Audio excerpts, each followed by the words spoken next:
বিশেষ ঘোষণা। বন দপ্তর ঝাড়গ্রাম বন বিভাগের পক্ষ থেকে জঙ্গলমহল ও পার্শ্ববর্তী এলাকার বাসিন্দাদের প্রতি আবেদন জানানো হচ্ছে যে বন ও বন্যপ্রাণী আমাদের জাতীয় সম্পদ, তাই একে রক্ষা করাও আমাদের নৈতিক দায়িত্ব ও কর্তব্য। বন ও বন্যপ্রাণীর ধ্বংস এর অর্থ হল পরিবেশের ভারসাম্য নষ্ট এবং একই সাথে ভবিষ্যৎ প্রজন্মের জন্য অস্বাস্থ্যকর পরিবেশ। বর্তমানে আমাদের এই পবিত্র অরণ্য বিপন্ন, জঙ্গলমহলের জীবজন্তু গাছপালা আজ বিলুপ্তির পথে।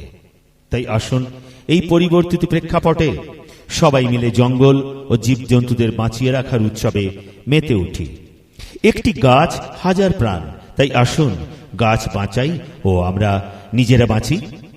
বন দপ্তরের পক্ষ থেকে আরো আবেদন জানানো হচ্ছে যে বন্যপ্রাণী হত্যা করবেন না ও জঙ্গলে আগুন লাগাবেন না।